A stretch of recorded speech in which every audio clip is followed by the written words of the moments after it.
Well, good afternoon and welcome to this session. I think our NSTDA colleagues are going to formally open the session.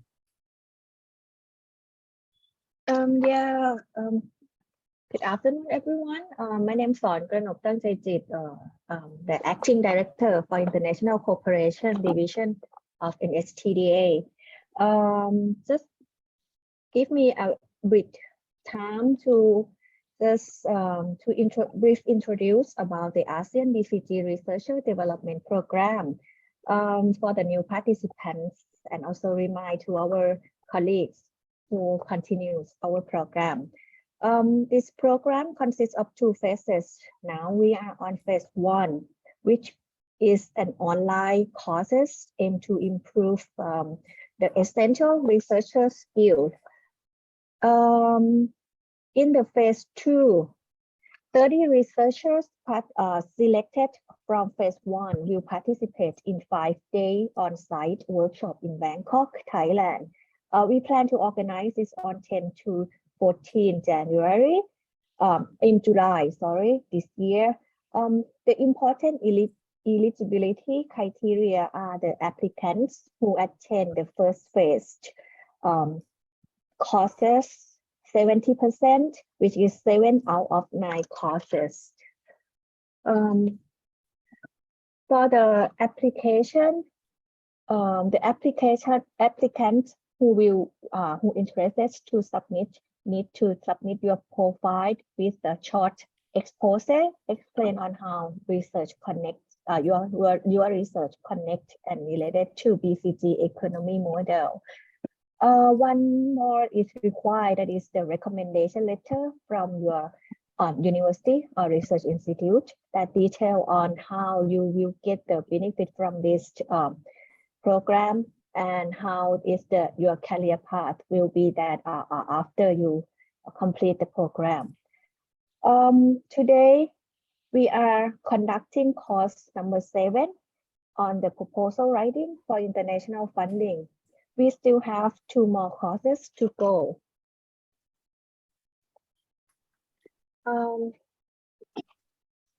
Please scan here for the program materials. You can access to all the material from even from the first courses that we have until now. Next, research. This is the coming soon.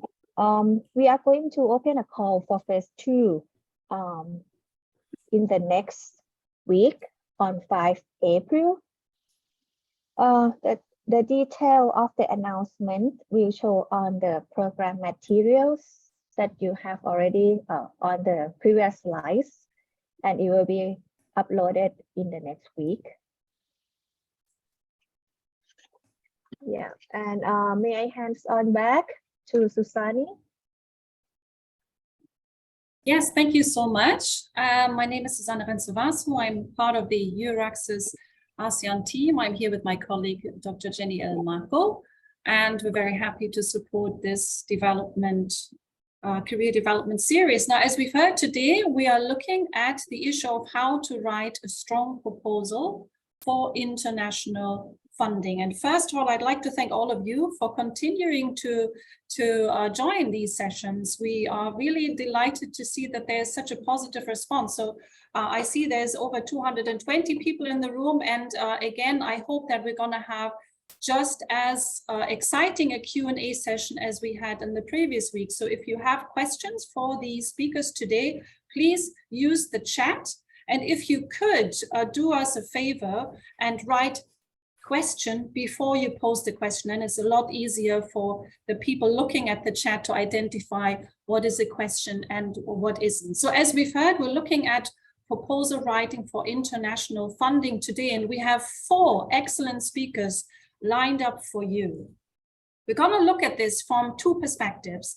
We have part A, and we have 2 speakers representing, first of all, a funding agency and an evaluator of grant applications. And in the second part of today's session, we're going to hear from two highly distinguished researchers, and they're going to tell us about their own advice and experience on how to apply for funding. Now, our first speaker today is joining us from Germany. It's Dr. Katja Young. She's the head of the Division Asia of the Alexander von Humboldt Foundation in Germany. She studied sinology, which is Chinese, philosophy and business, both in Germany at the University of Würzburg and in China at Beijing Language and Culture University and Beijing University.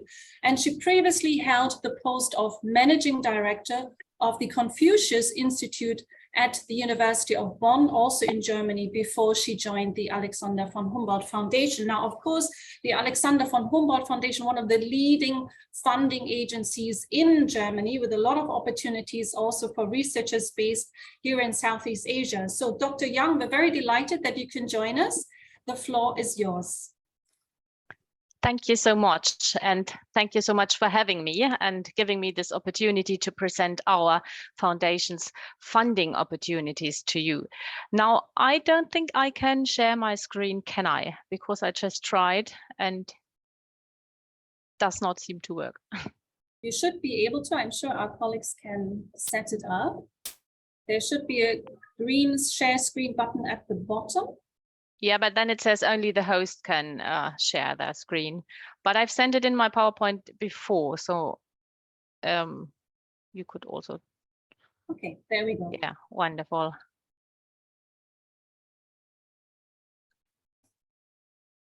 Okay, so thank you very much. And maybe we can just rapidly continue with the next slide.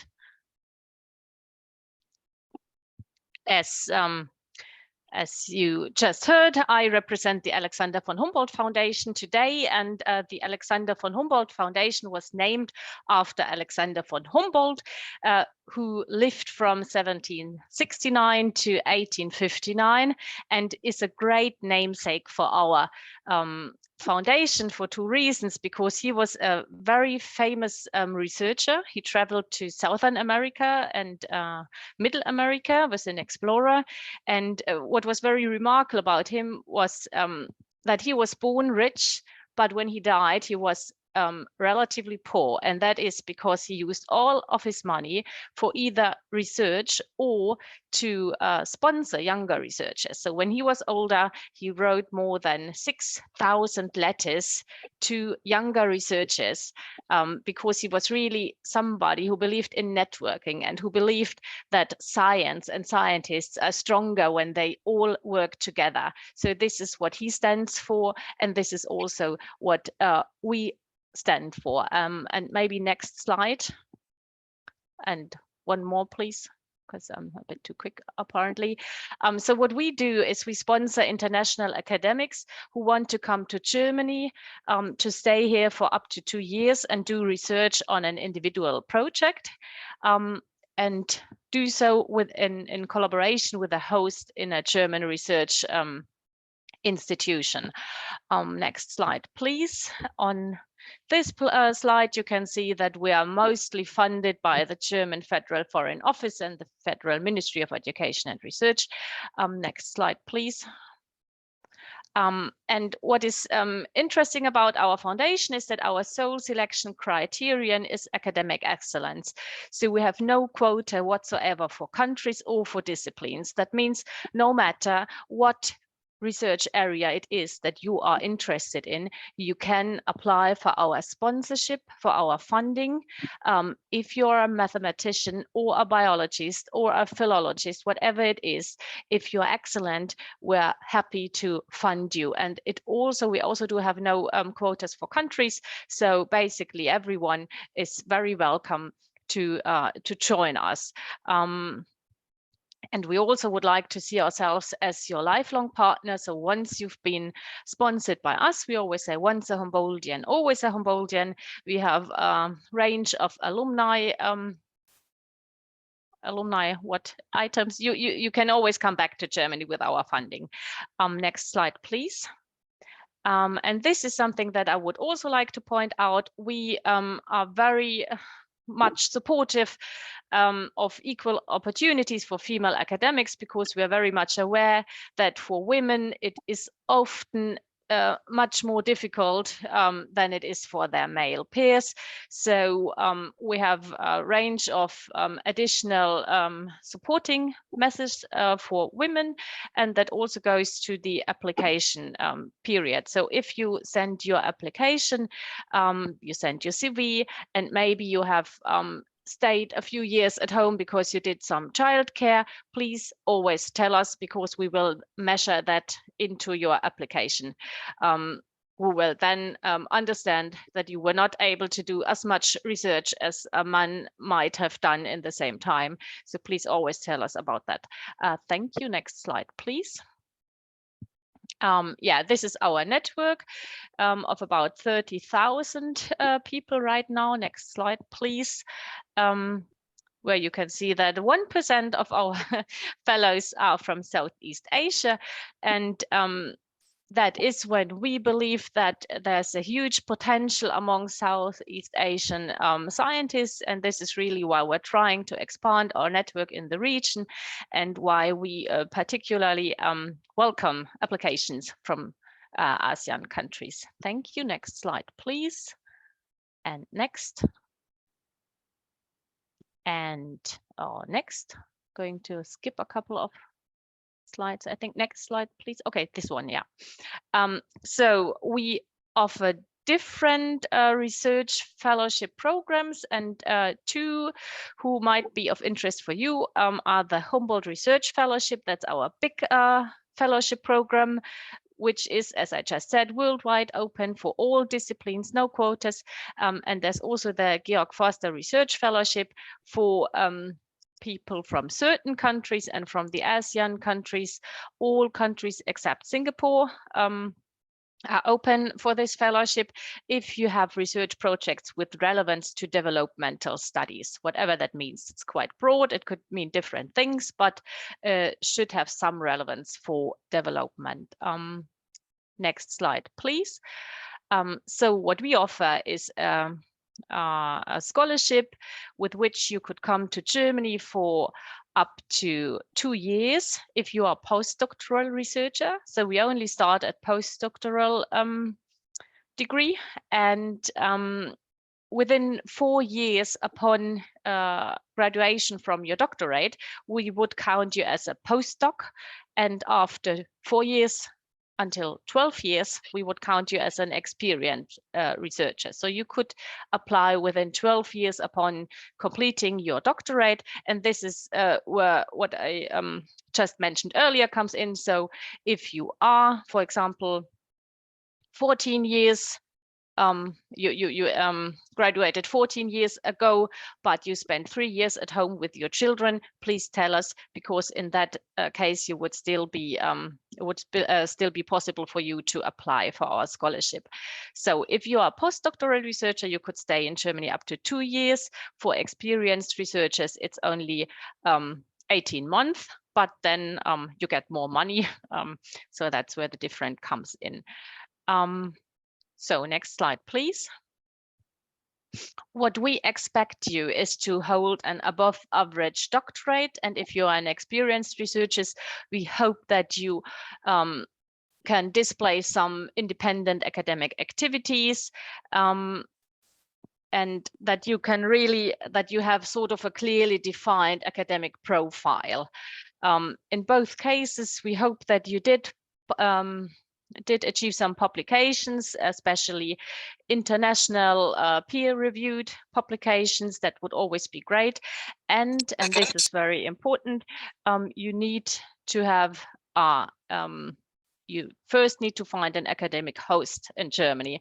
So the normal procedure would be you write your independent research proposal, but then you contact a host, an academic host in Germany, and that could be basically everyone, anyone from a German research organization or institution, from a German university.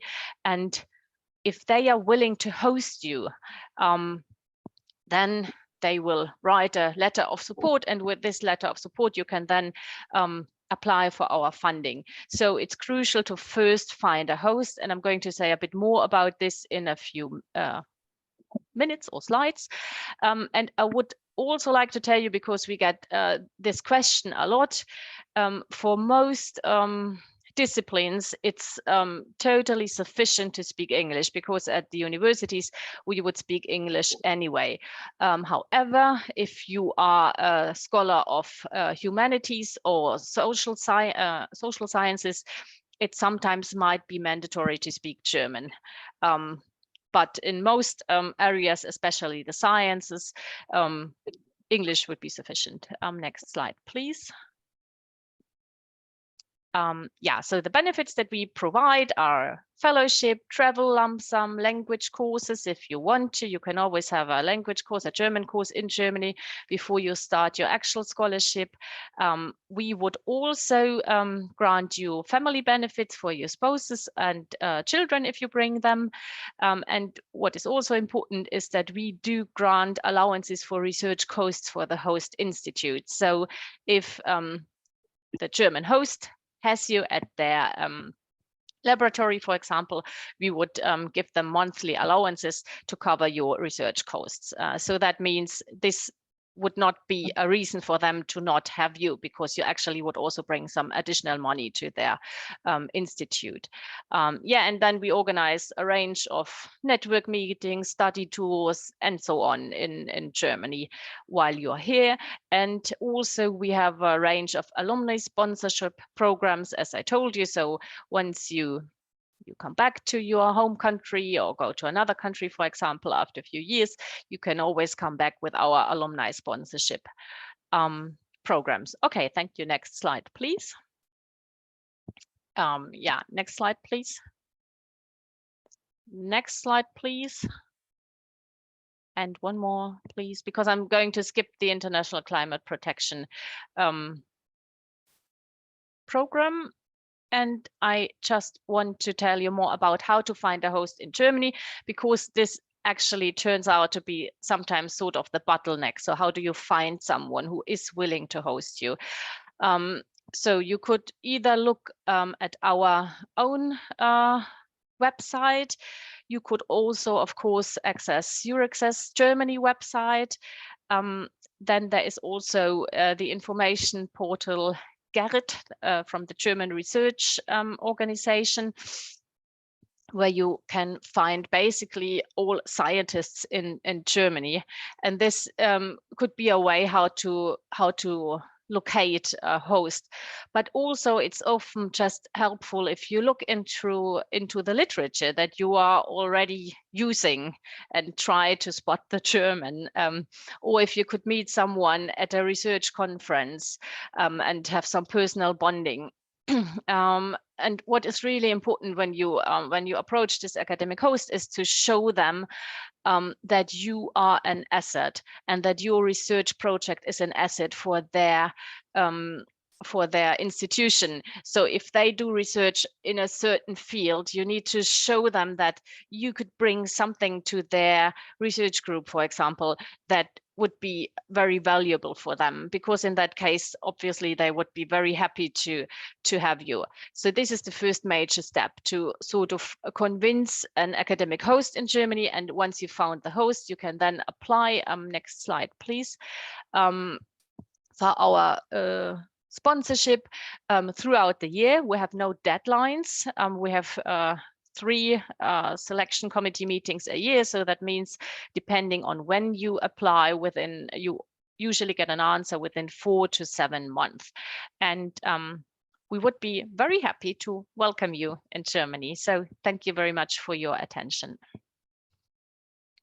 Are there any questions? I hope I didn't speak too fast, as I always do. No, thank you so much. And as we've heard, there are a lot of opportunities. Perhaps, Dr. Young, you could just share a little bit of general advice. I mean, you've already advised the researchers that it's important to be very specific when they're contacting a potential host, to ensure that the potential collaborator in Germany understands that they are an asset. And as the questions are coming in, maybe some more general advice. What makes a good application from your view as an experienced researcher, and also from the perspective of the Alexander von Humboldt Foundation? Well, what we as a foundation do check, we always ask if, so maybe I make the evaluation process a little bit more transparent. So once you do apply at the foundation, we will just screen your application if it's basically okay, but then we are going to look to find to experts in your field of research and send your proposal to them and have they evaluate it. And if they think that this is very refreshing, very interesting start of the aid research project, then okay, after that we also have selection committee meetings, and then the selection committees would get these two experts' opinions and also have their own opinion, and they would decide on if they would like to sponsor you or not. And if they agree, then we agree. So yeah, what they look at is really if you have something new and something interesting, or are you just following you know, older trades or something, and also if you are I mentioned that before, if you're published in international journals, of course, it always helps. But we really just want to, we always say we sponsor individuals, not projects, but of course the individual comes with a project, but we're really just trying to find people who we believe can be a leader in their field at some point.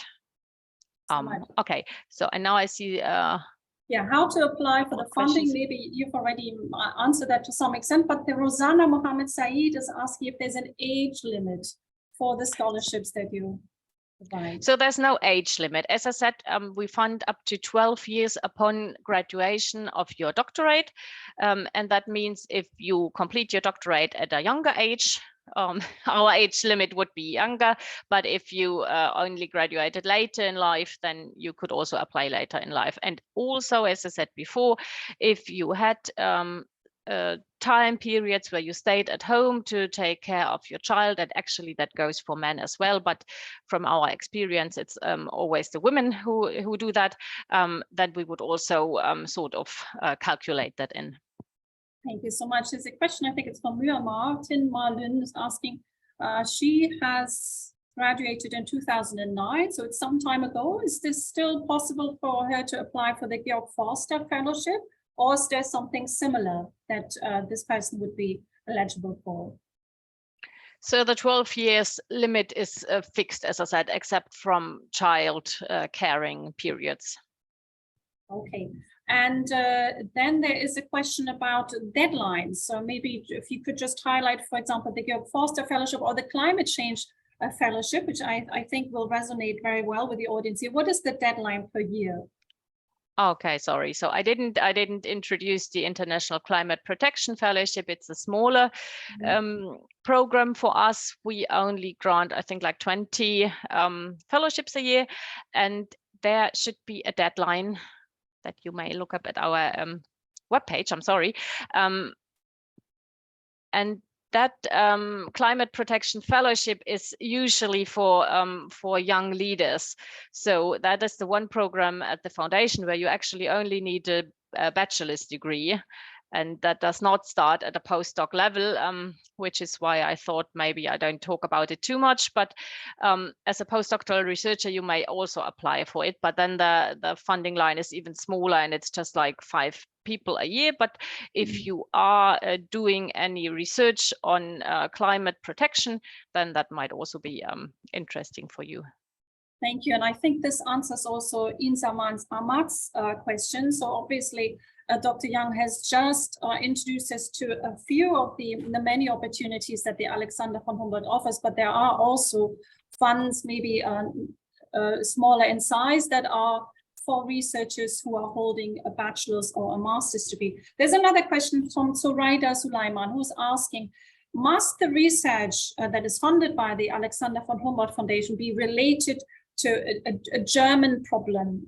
Does it have to be put in the German context in terms of the topics that the applicant chooses?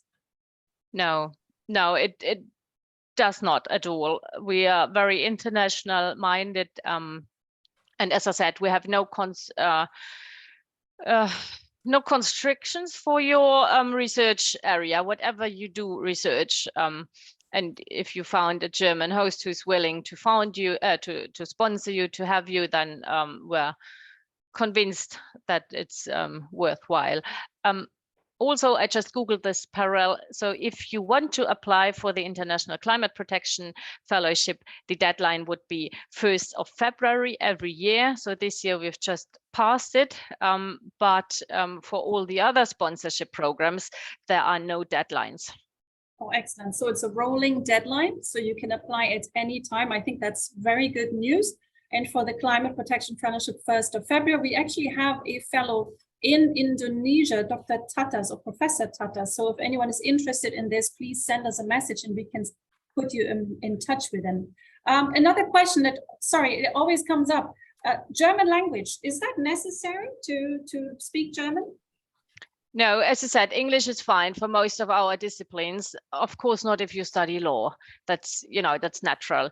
But for the sciences, it's completely okay to talk in English only.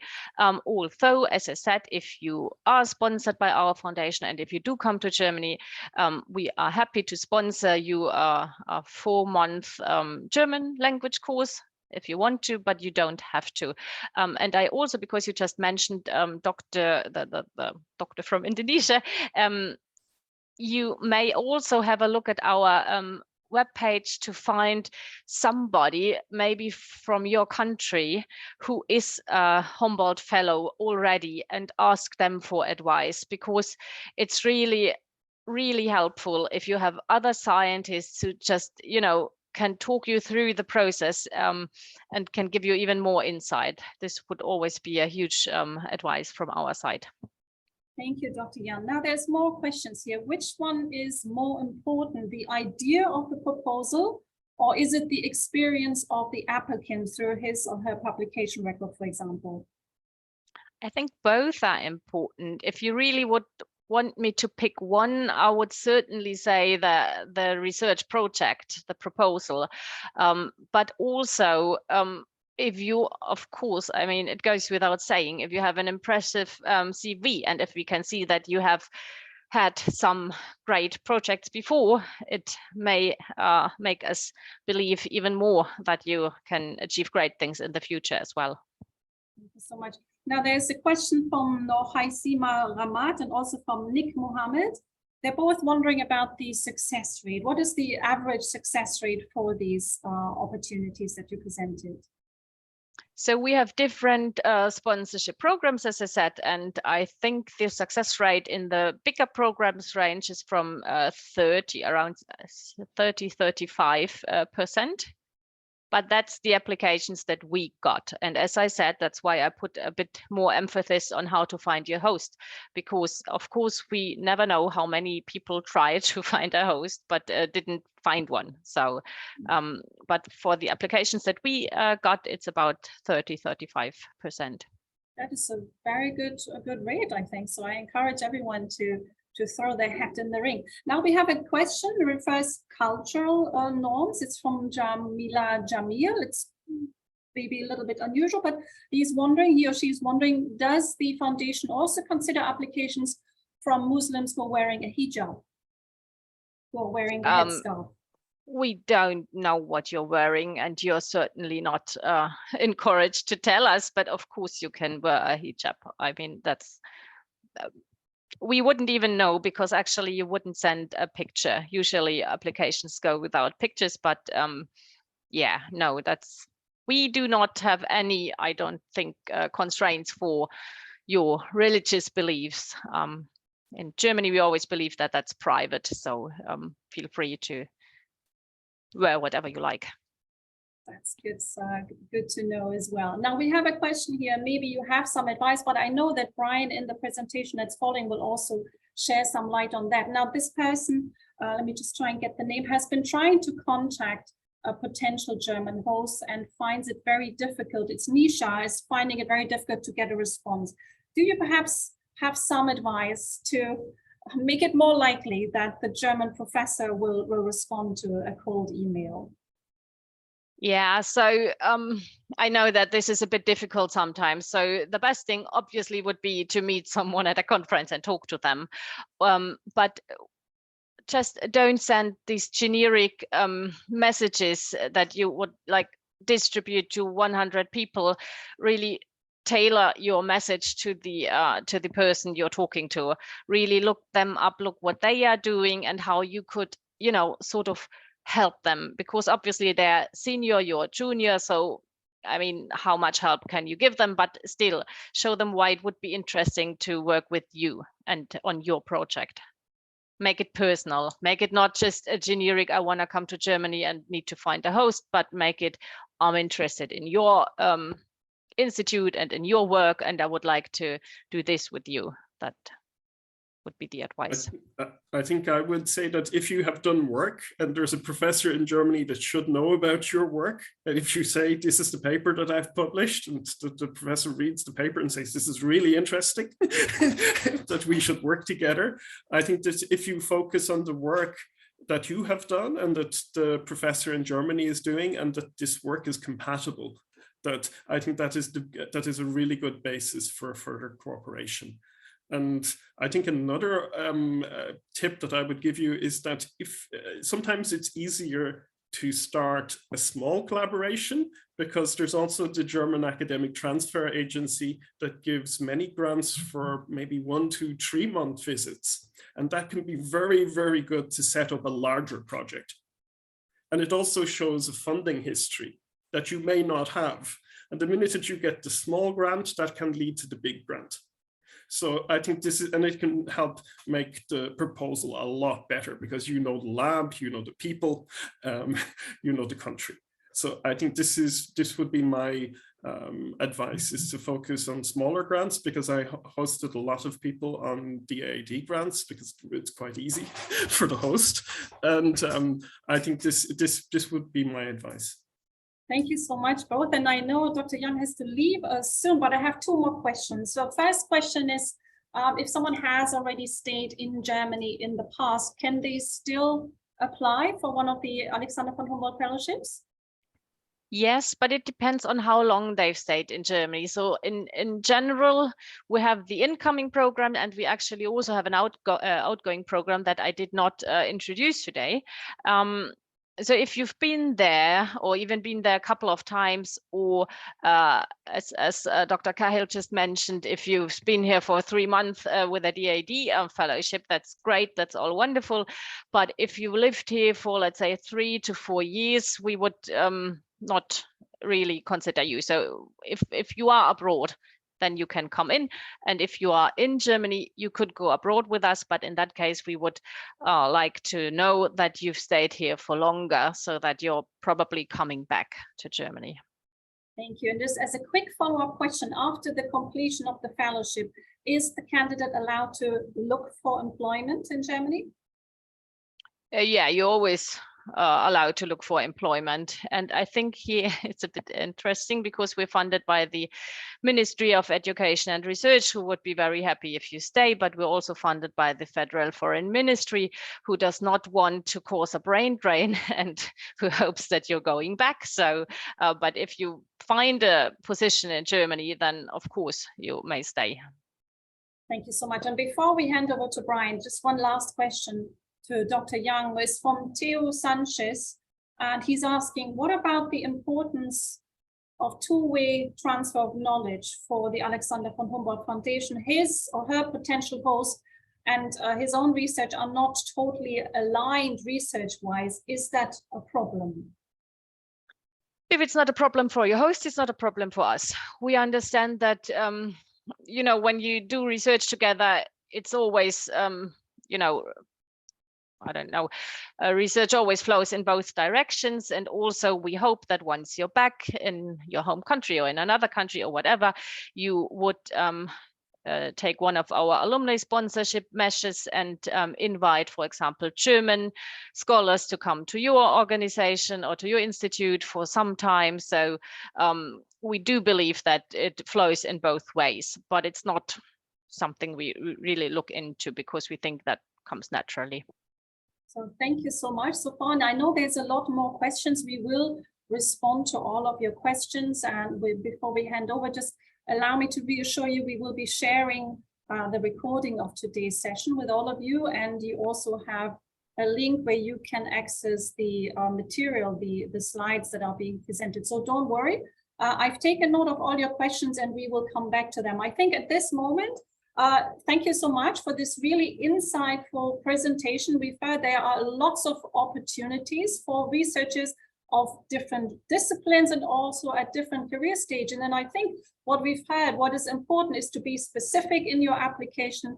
You have to make sure that you present yourself in a more positive light. You must have an original idea and you really have to work with the potential host in Germany. There is lots of useful information also on the Alexander von Humboldt Foundation's website. So if you're looking, for example, to read up about projects that are already being funded, there's also, I think, a network of alumni in Southeast Asia, and we can, of course, connect you with some of them so you can hear from them. So at this point, thank you so much, Dr. Young. I hope you can stay around for a little bit. And I'm introducing you now to the second speaker of today, and it's Brian Cahill, who is also joining us from Germany. He is joining us from the Leibniz Information Center for Science and Technology at Hanover University, where he is working as the grant manager of the Cost Action on Researcher Mental Health. So a very important issue, more important, I guess, so after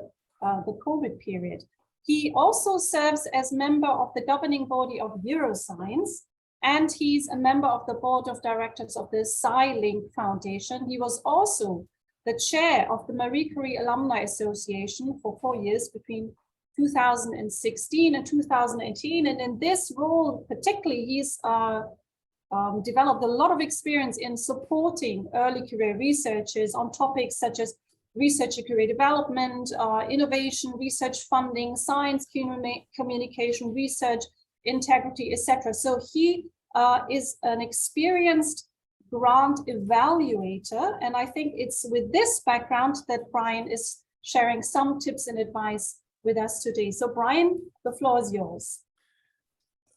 Thanks very much for a very nice introduction. So this talk is about tips and tricks for writing a winning proposal. I will talk a lot about the Marie Curie actions because that's what I evaluated. Firstly, I will just tell you a little bit about my own research mobility. I studied engineering in Ireland in the 90s. And I left Ireland in 1998, early 1998, to move to Stuttgart to work for Hewlett Packard. And then after about 2 years, I began to miss research, and I moved from industry back to the ETH in Zurich to do my PhD. And then after doing PhD in nanotechnology in Zurich, I moved to Geneva to do postdoc in chemistry. And then I applied for a Marie Curie fellowship, which I received at the Institute for Bioprocessing and Analytical Measurement Techniques in Heilbad-Heiligenstadt in Germany. It's in the very center of Germany. I worked there as a Marie Curie fellow had one fellowship and another fellowship. There was a kind of a reintegration fellowship that was available at that time. That it was a small grant, which I had for another 3 years. And then I was a group leader in the same institute. At around that time, I became involved in the Marie Curie Alumni Association. I became the chair of the MCA's German chapter, the first chair. And then within a year, I became chair of the whole Marie Curie Alumni Association. Through that, I began to work on many of the topics that Susanna was talking about. And I moved, at the end of my time, I moved to the University of Edinburgh, where I worked for a year as a research manager. And since then, I have moved back to Hanover to work as partly a researcher and partly a research manager of projects at TIB, which is the German National Technical Library. I'm also involved as a board member of Euroscience, which is the European Association for the Advancement of Science, and the Seiling Foundation, which is a foundation that provides training and support for researchers. So I will mainly talk about kind of submitting proposals, because many times these sort of proposals are the first proposals that a researcher will ever write. And that means that you have to consider many things that you've never considered before. So my tips are to give yourself plenty of time to write a proposal, that the proposal isn't finished until the deadline. And for the Humboldt Fellowship, there is no deadline. For Marie Curie or for many other types of proposals, there will be a deadline. So you should, you can go into the submission portal, you can submit often, and up until the deadline, you can submit a new version. You should read the call text and the guide for applicants very carefully, because the details really matter. Because if you miss one or two or three or more of the detail, if it's a competitive call, that sometimes the very, very small differences in the proposals matter a lot. For the MSCA postdoc fellowship, there's a very, very high focus on the fellow yourself, so that you have to show that you are a person that's worth investing in, that you bring something to the host, that you will learn from the work that you propose, and that this will make you into a really excellent researcher going forward. That you should ask for a lot of feedback on the proposal from, you should work very closely with the host supervisor, because the host supervisor is a really key person in your proposal and in the success of the project. And as I said before, if you can arrange for a small visit through another grant, that is really good, because it shows that you have a relationship with the supervisor, and you can also learn what their lab is like, what is possible if you go to that lab.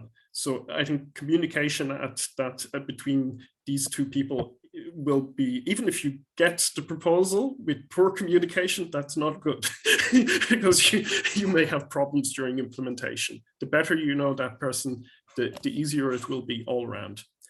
And if you ask people to read the proposal, sometimes people with less direct experience of the research topic can give you the best advice, because the evaluators often have a general knowledge in that area, but they won't be specific experts.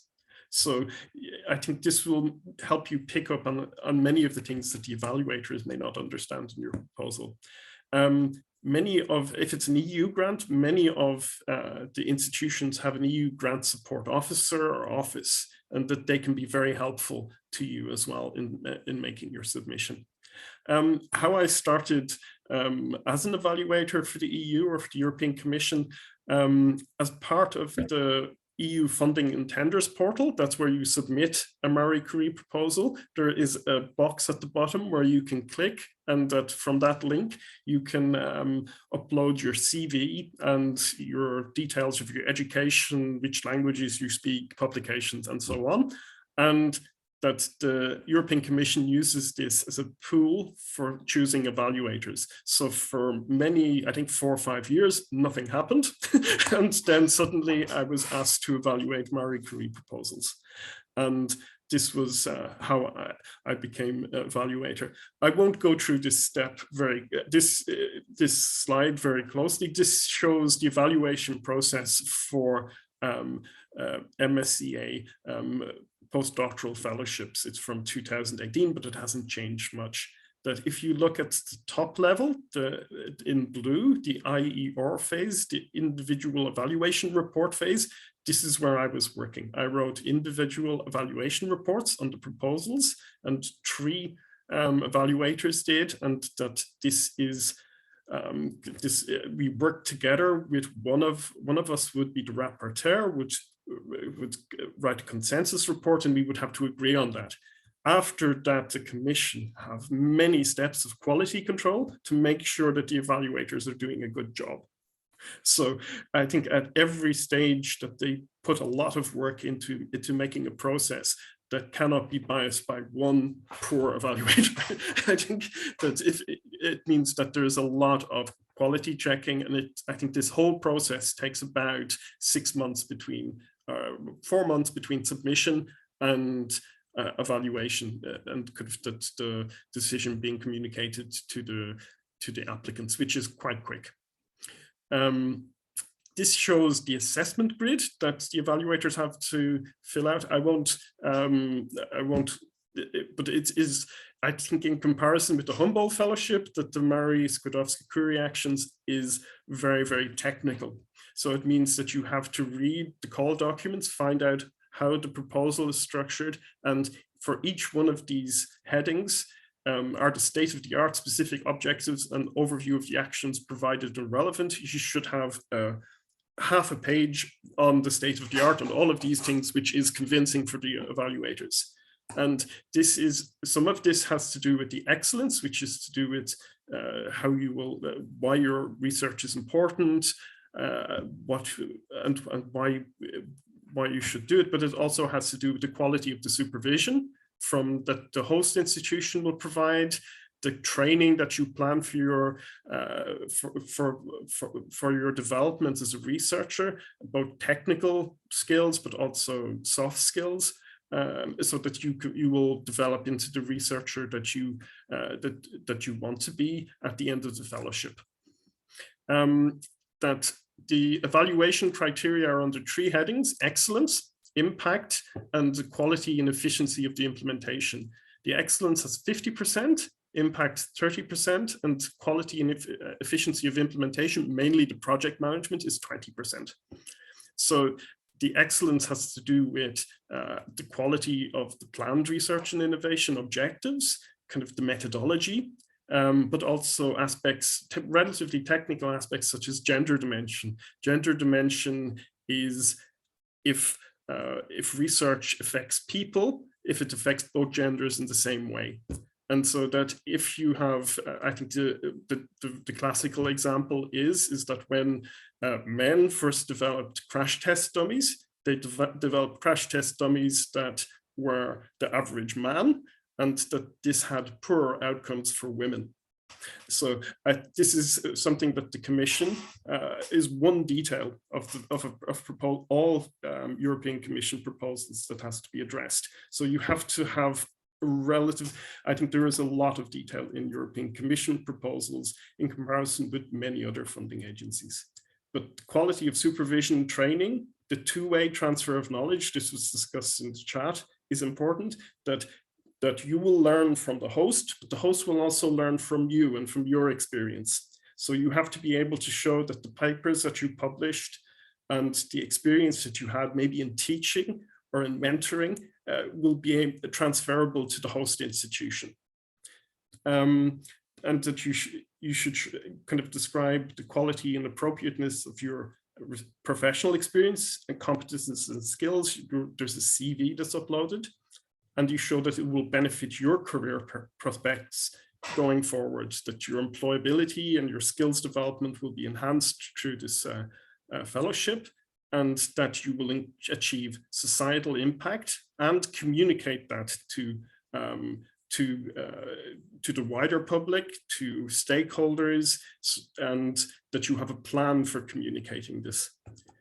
And that there is, so this it is quite technical. I won't go into more detail than this today, but I think that for the Marie Curie Fellowship, it is quite I mean, you have a lot of detail that you have to cover. I will just go through some of the evaluator comments that were available in the link below. This is no longer active, but I like to show with these slides is that kind of the evaluators like clearly communicated messages. So if you say the proposal clearly defines the current state of the art, whereas against the originality and innovative aspects of the project are not sufficiently demonstrated. They like things that are very well described, clearly demonstrated, high quality, top level scientific manager. Hosting environment is ideal.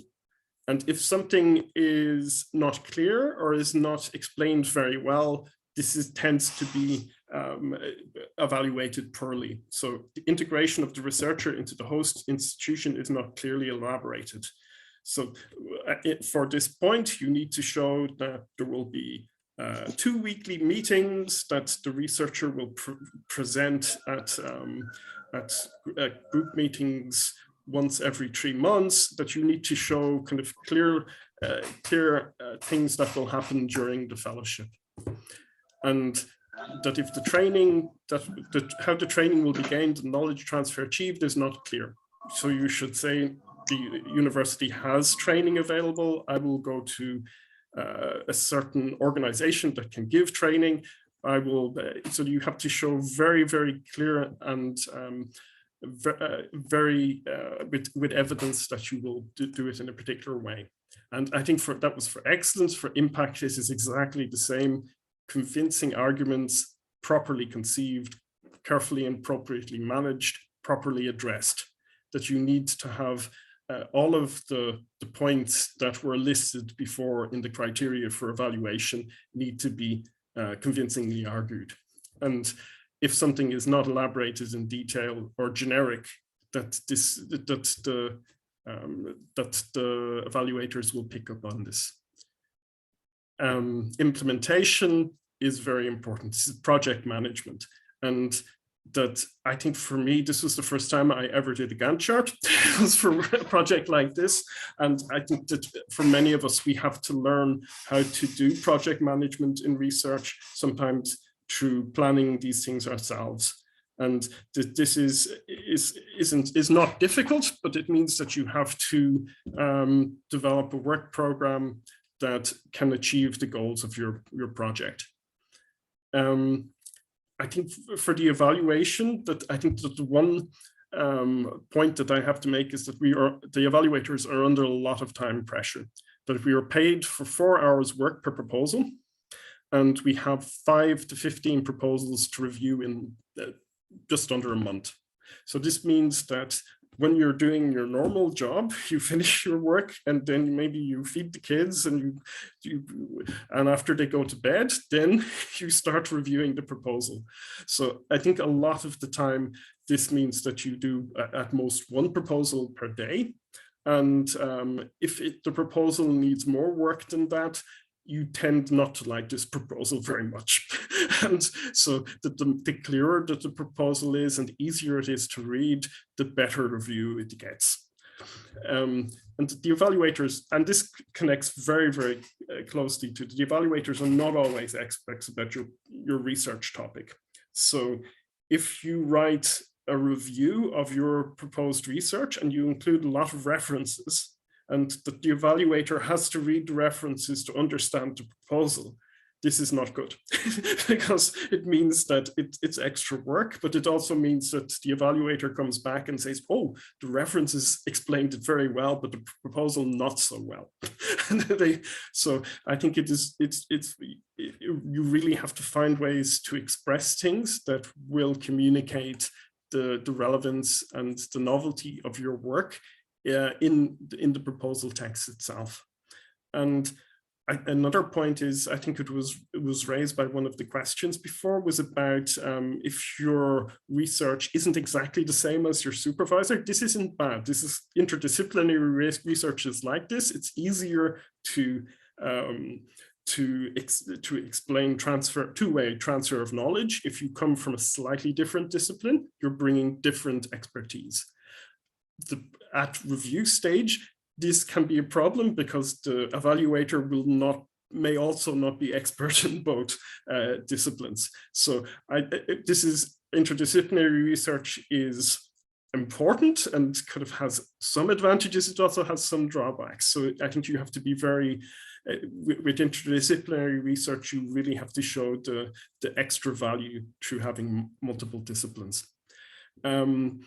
that the evaluator wants you to show that you are the expert, that you should really be able to communicate why your work is important very clearly. Make it easy for the evaluators. That the text should be interesting, easy to read, that your English should be checked before submitting. It doesn't have to be perfect. A couple of mistakes aren't the end of the world, but I think the evaluator has to be able to understand what you mean.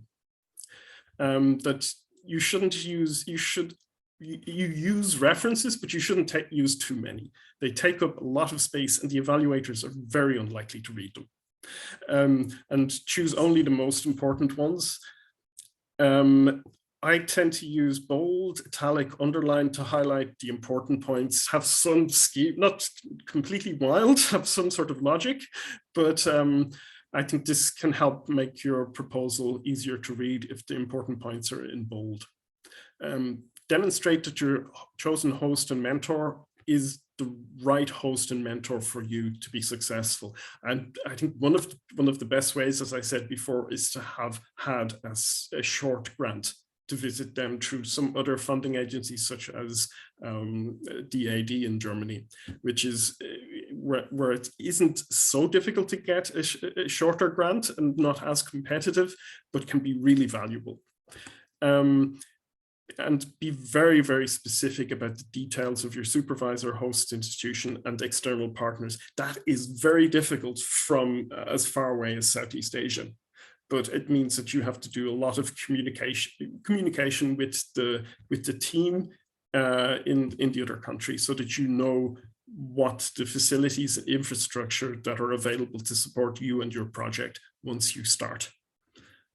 And that can be particularly in something like Marie Curie, where science communication can be very important, institutional seminars, career training, lab infrastructure, instruments. That can all be very, very important for your work, and it's important to find out.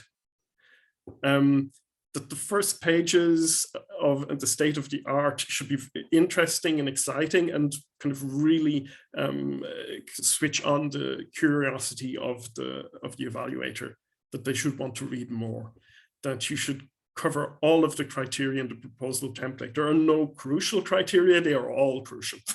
You should address every single one of them.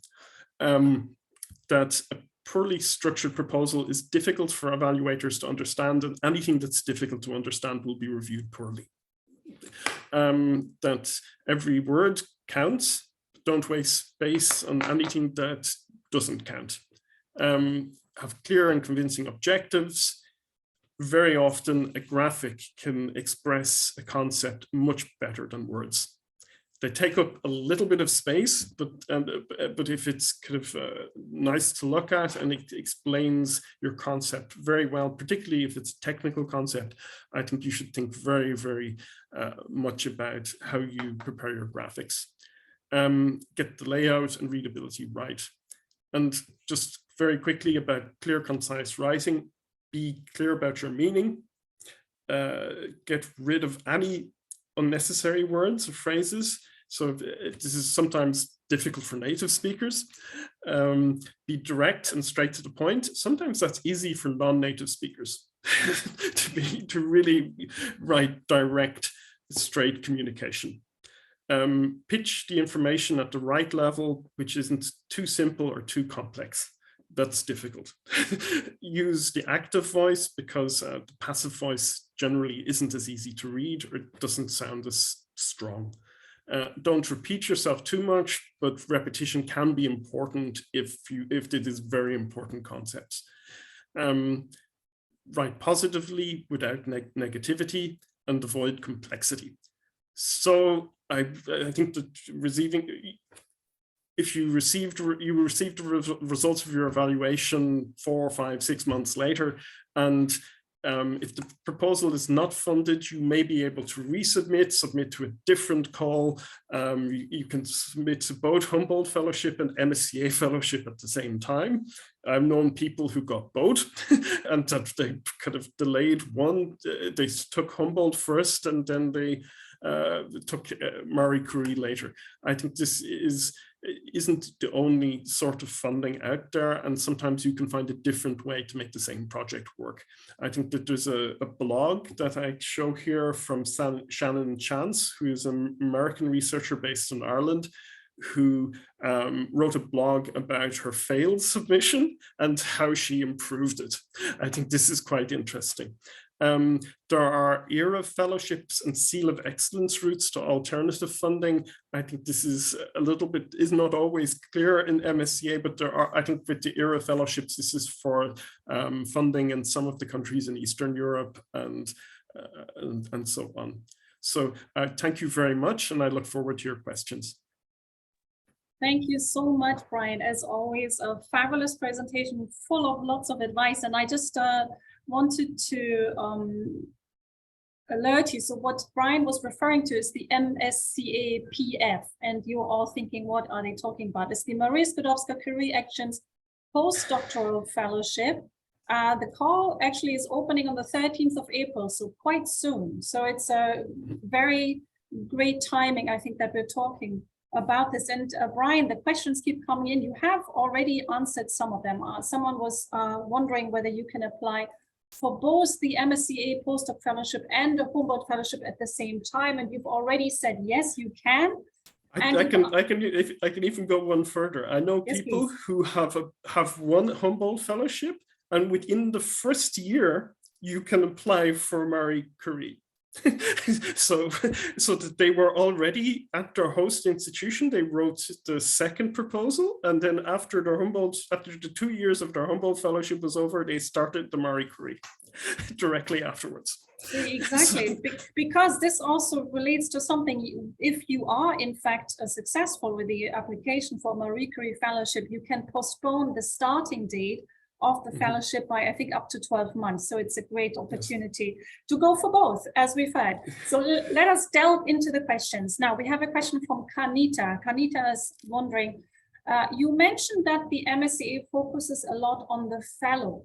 What does that mean exactly? And could you maybe give a little bit more of explanation? It was previously called the individual fellowship in Horizon 2020, so before 2020. I think before 2013 it was called the People Program. So it was really, it's a funding that's very focused on an individual. And that individual is you, and that you have to show that your previous research shows potential that you can develop into a much more senior researcher, and that by getting this fellowship that this development will take place, and that the fellowship will provide, and your plan that you propose will provide the support that you need to reach your goals, whatever that might be. And it might be that you want to, it doesn't have to be academic, very often it is. And so if you that as an evaluator, we don't tell the applicants what they should be for their future, but we look at what they suggest, and based on their previous work, on how they have organized themselves and how they have the work that they've proposed for the fellowship, that this is all focused on their development through research. And so that on one hand, that it's not just a cold, it's not like a typical research proposal where you just review the research itself. You review the person and their CV and their development, and it's quite actually support. I very rarely see negative comments about the applicant. Oh, they haven't published much. No, it's not like that. It really, it's not kind of, you have to have 3 or 4 or 5 or 10 papers to get kind of, it's really, if you've done PhD and you've published 1 paper, it could be enough. If it's 3 or 4 or 5, that's also good. But I think what's important is that your person and your personal interests are contained within the proposal, and they also fit to the host institution. So it's the whole picture. Thank you, Brian. Now, you mentioned that one of the criterion that is applied to evaluate proposal is impact. Could you give us a little bit more explanation on what is meant by impact? Impact is, I think that the research impact is that this can have some benefit for society.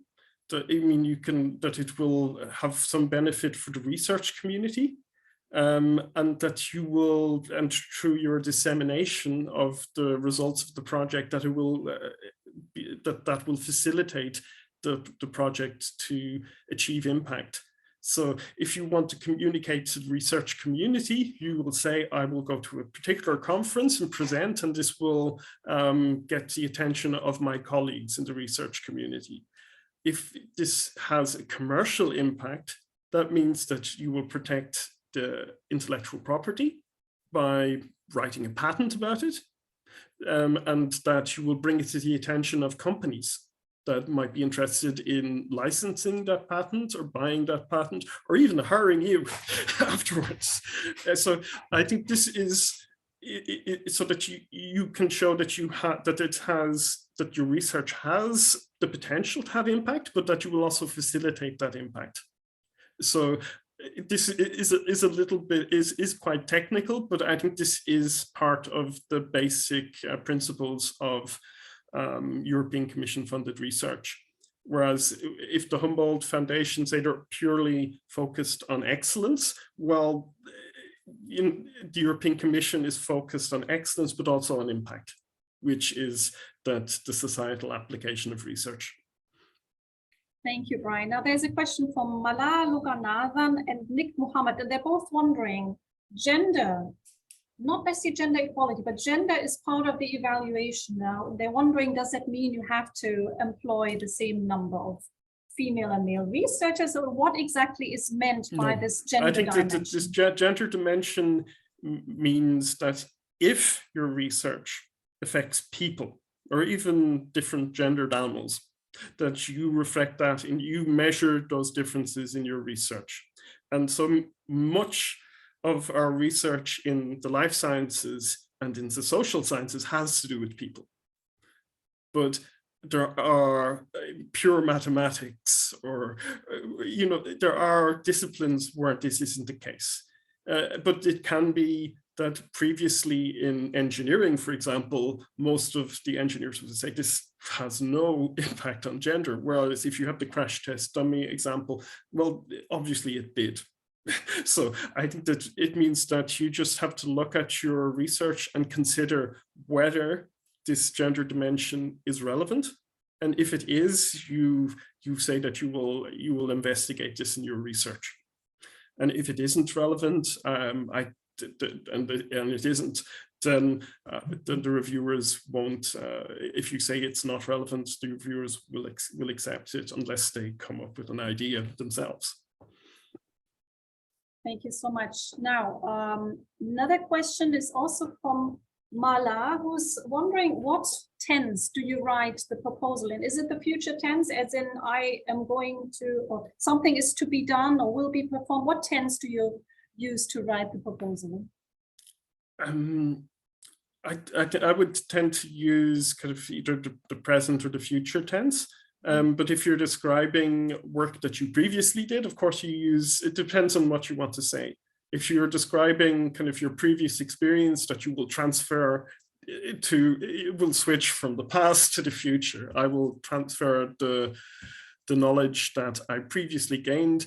I think that I wouldn't, as a reviewer, if somebody writes everything in the first person, I have no problem with that. But I think previously in a lot of writing science reports, what I learned in school is that you always use passive tense. And it's not really like a lab, keeping a physics lab book. So it has to, I think that a proposal has to be direct, and the most direct way is to write it the first person. And if future tense describes what you want to do, I would use future tense. Thank you, Brian. Now, as we said a while ago, this mainly refers to the Marie Skłodowska-Curie postdoc fellowship, which is an annual call. It's opening again on the 13th of April, and it closes, I think, on the 12th of September. And as I said, it's an annual call, and it could be that you might not be successful. And we have someone also in the chat room who applied and he was not successful. Can you reapply, Brian? I think I'm not a national contact point for MSc. I think that there is a certain cutoff limit, and if you get above, I think it's 70%, then you can reapply, and if it's below 70%, then a reapplication isn't possible in the next year. So there is a certain, I don't fully agree with this, but this is what they have done. I think this is something that I think that if this is the first big proposal you've ever written, I think that, and it's also the sort of proposal where the more support you get, the better you will do. So I think this is a little bit harsh, but I think this is what the Commission has done. Yeah, thank you so much. We have Jenny in the room. She is an NCP, and maybe if she wants to come in. I mean, from my understanding, it is, as you said, you need to have a score of at least 70%, and then you can reapply in the next year. And if it's lower, then you'll have to sit out one round. Now, we have two more speakers, and I don't want to take away from their time, but there's a couple more, I think, big questions. And Jamila Jamil is asking a question. I'm going to return it or twist it around just a little bit. You know, the most common reasons that a proposal is unsuccessful. And maybe Jamila is a little bit concerned that especially young researchers that may not have so much of a publication record, and she's also a bit concerned about her religion that might cause prejudice for her or against her application. So maybe to put this together, you know, first of all, is there some form of pre-screening? You know, what kind of person is applying, and what do you think? What is the main problem with an unsuccessful application?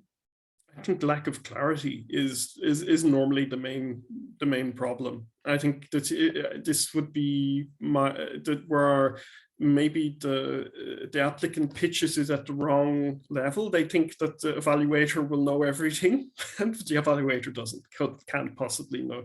And as about religion and origin and nationality, I think within Europe we have internal problems of that sort. But that we all have to do kind of bias training as part of being evaluator. The first thing you do is there's an explanation what the call is about, but you also have to do kind of training on bias, on unconscious bias. But I think what was being talked about was conscious bias. But I definitely think that the main problem is the high demand for these fellowships and the lack of funding to meet that demand. So I think that would be, I don't think it's a case of where you have 3 different evaluators and then a quality control cycle, that somebody who tries to have any comment about the researcher that was like that a vice chair would step in and say, no, this is not allowed. Thank you, Brian. And maybe as the final question, because there is some communication also going on in the chat, what do you think? The call is opening now on the 13th of September, sorry, April, it closes in September. How much time do you think realistically does it take to prepare a strong proposal? And looking at the 3 different criteria, how much should the applicant pay attention to these excellence and impact? And the third one. I think it really, I mean, you hear different stories from people who did it in 2 weeks and they got it the first time. I mean, I've heard these stories and I believed, but this is, I can imagine that other people took full 3 months working full time on it. So I think it is, in comparison with a Humboldt Fellowship, I think it is quite a lot more complicated to write. It has a deadline, which is another extra pressure which the Humboldt Foundation does not have. So in some ways, this is something which makes it quite difficult. I can understand these comments, that it is a commitment to write, and then the chances of getting it are probably 10%. And I think that the biggest difficulty from Southeast Asia is that it's very far away, and that if you need to visit to find out how exactly it is in this lab, that I think I would first focus on a short-term grant and then apply for the longer-term grant once you know how it is, and that you fit the group, that the facilities, the training, all of this sort of stuff, that you have these in your head. And then once you're there, you could sort it out kind of on the spot to find the people and the connections that you need to write the proposal. Thank you so much, Brian, and I hope you can stay with us for the final round of Q&A. But first, I'd like to invite our remaining two presenters for today. But just as a quick note, Jenny and myself, will have a dedicated training session on the MSCA postdoc fellowships, and probably we'll have Brian again sharing his wisdom with us. This is going to be in late April or early May, so we'll keep you posted, so don't worry. Now, as I said, we have two researchers, highly accomplished researchers, and they are going to look at this whole issue from the perspective of someone who has successfully applied. Our first speaker is Dr. Sri Fatmawati. She is Associate Professor at the Institute Technology 10 November in Surabaya, Indonesia, where she also holds the position of Head Deputy of the Agri-Food and Biotechnology Research Center. She is a natural product chemist. She's made great contributions to the field of natural product chemistry, especially with regard to the Indonesian heritage traditional drink jamu, which some of you may know. And she's been recognized, or her work has been recognized by a number of awards and honors, including, for example, the International L'Oréal UNESCO for Women in Science Award, which she received in 2013, the Elsevier Foundation Award for Early Career Women Scientists in 2016, and in 2021, she received the Timmerman Award. Now, owing to her contributions to science, she was appointed as chair of the Organization for Women in Science for the Developing World, Indonesia, in 2018. Some of you in Indonesia may know her as the former president of the Indonesian Young Academy of Sciences. And in 2022, she was elected as an executive committee member of the Global Young Academy. So she also comes with a treasure trove of information and experience, specifically being able to support early career researchers. She has brought along a presentation. So Dr. Fatma, the floor is yours, please. Yeah, thank you, Susan, for a nice introduction. So hello, everyone. Good evening from Surabaya. And now it's the Halimon in Surabaya. So I would like to share my slide. Okay.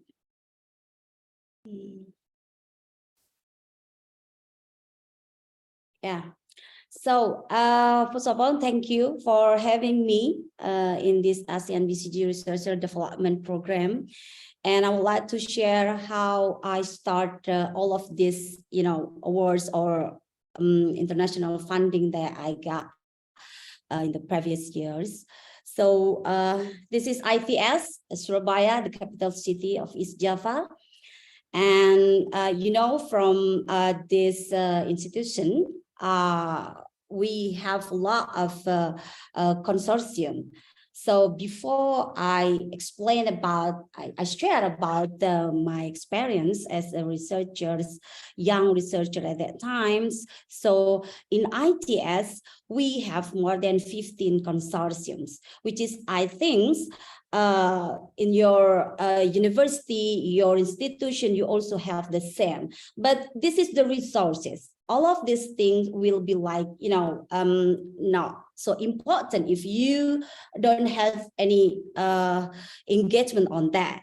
So let me share with you the importance of collaboration for young researchers. What young researchers need to know. First, we have to know that building a research ecosystem can be instant, so it takes time. And a good ecosystem will produce high quality research, which is finally creating a better ecosystem. So let me stop share here. So we talk about the research ecosystem. Yeah. So I believe that some of you and I saw some questions. How about me? I'm the newbie. I don't have any, high profile or something like that. But this is the time for you to understand in early part of your career, so you can then make a track record of your research and that make roadmap of your scientific career. So what I'm going to talk here, not only about the how to build a research ecosystem, because if you have a question, let's say, for example, Brian talked about the proposal need well elaborated and you are the expert. So this is how the evaluator want to see you, right? So this is kind of effort that you need to prove them. So you need to build ecosystem, or if you don't have that kind of ecosystem, you need to being a part of that. So know yourself better, your field, your interest, what kind of, because you need to love what you do and do what you love. Okay, so let me share again. And then positive science community circles can expand a strong research network and have a good teamwork. Okay, what does it mean? Science community circles, yeah. Usually and most likely, young researchers just focus on themselves.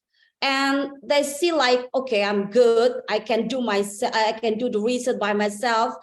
But actually, you need a circles. You need a community. That's why I suggest you to be a part or to be a membership of your profession or field organization or association. Let's say, for example, me, I'm a chemist.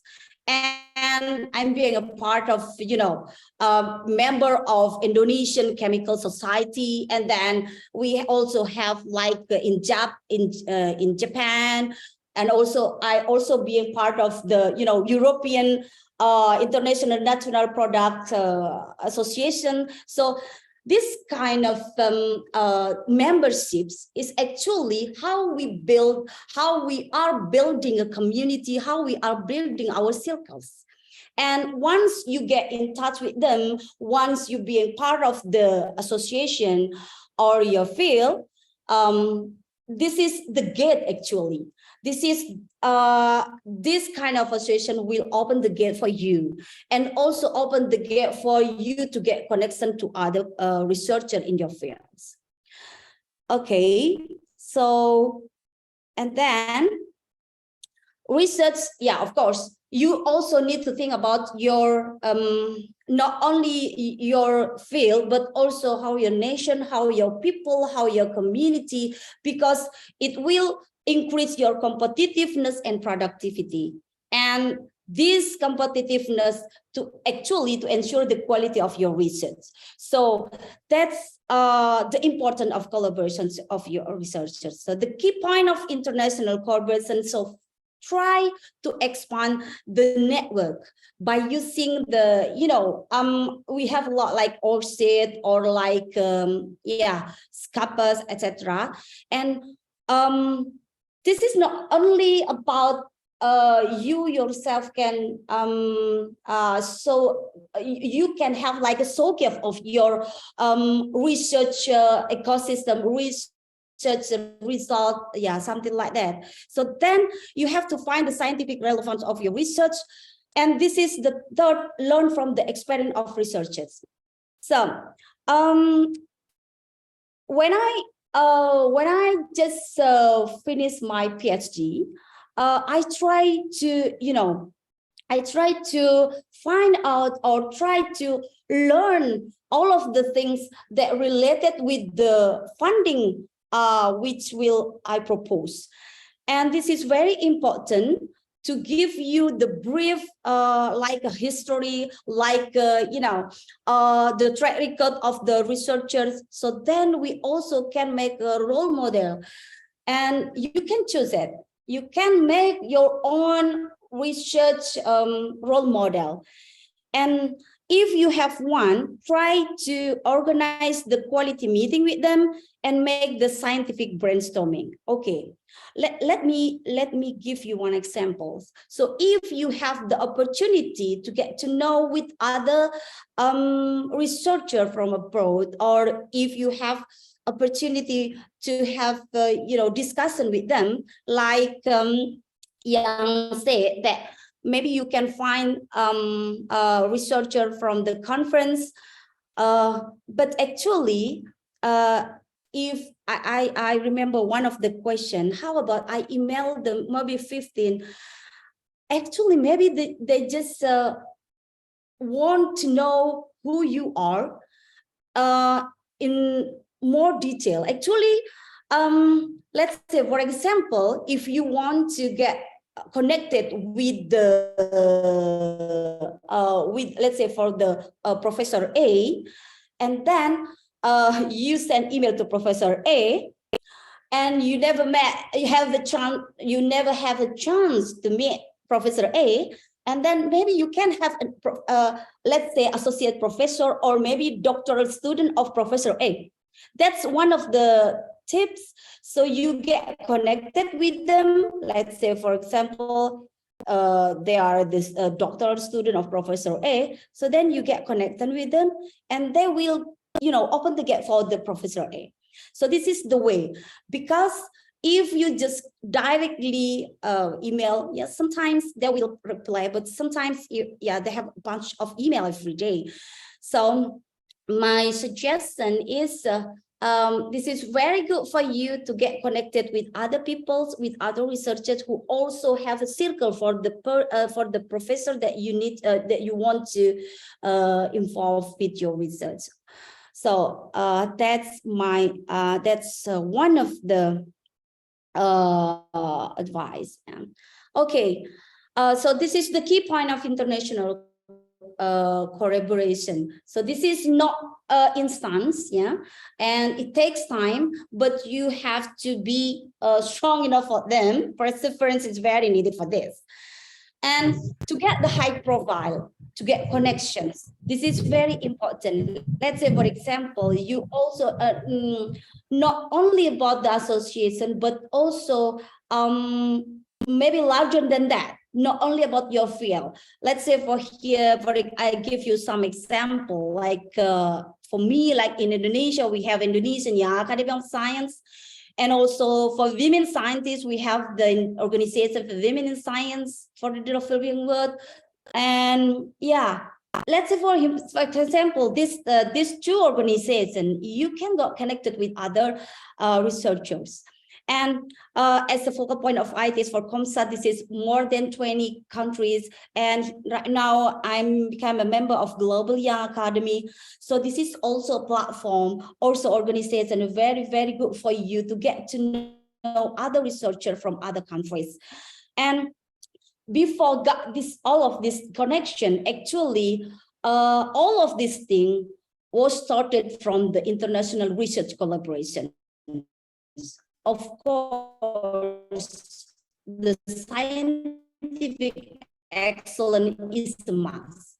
You have to prove yourself. I mean, during your, let's say, one of you bachelor degree, or I still undergraduate, to design the connection, or to design the research that you want to pursue.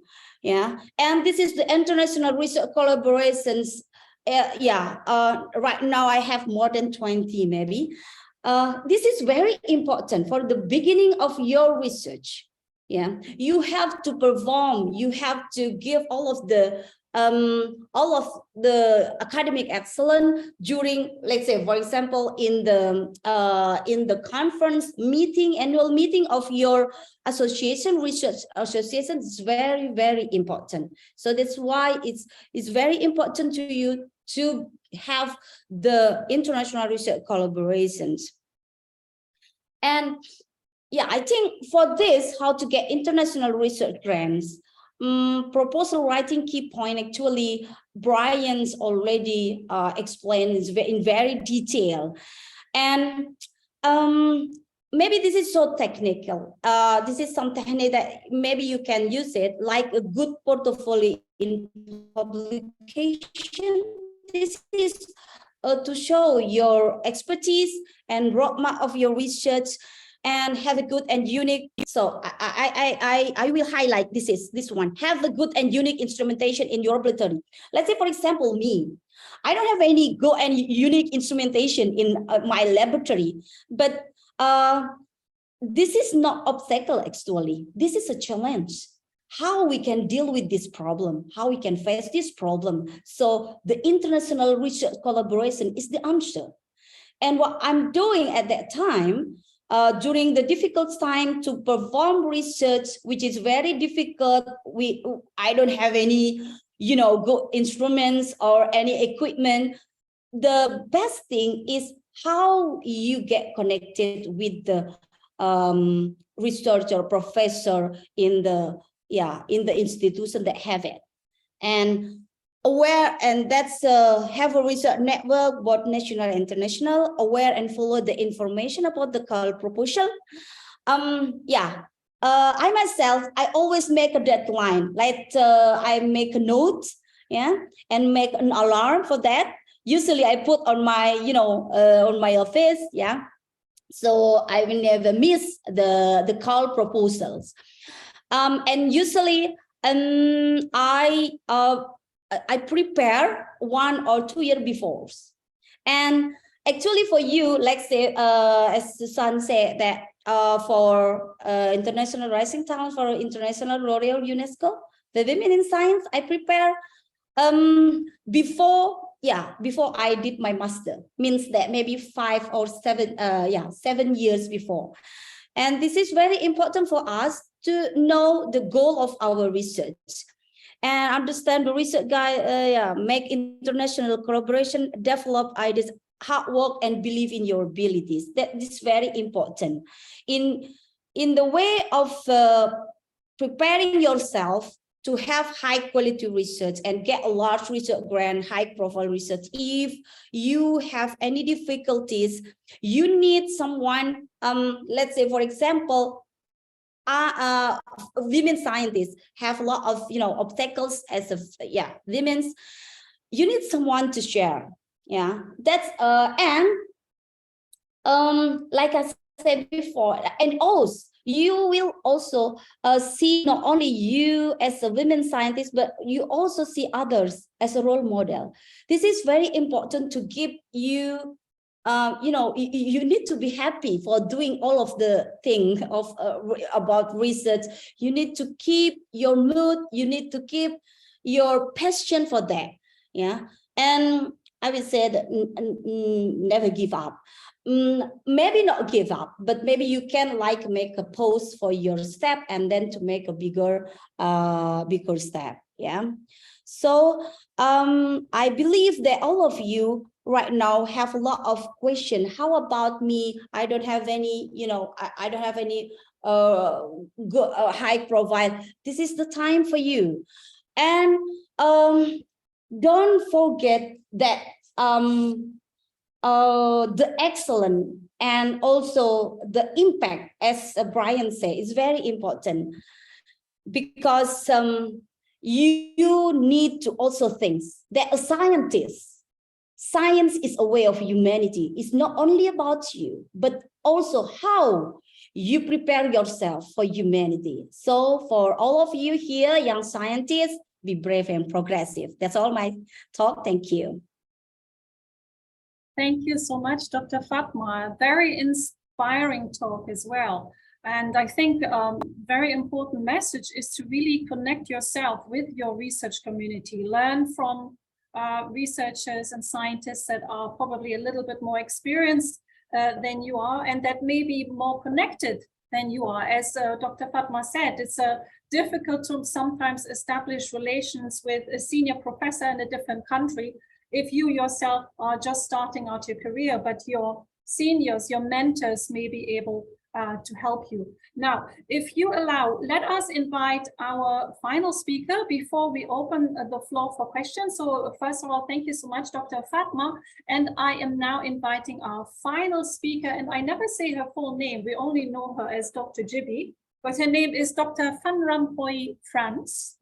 Dr. Jibi, she is joining us from France, where she works as a researcher in the Innovation Lab, Vaccines at Institut Pasteur. And also she works for the Virology and Cell Technology Laboratory at National Center for Genetic Engineering and Biotechnology, also known as Biotech, in Thailand.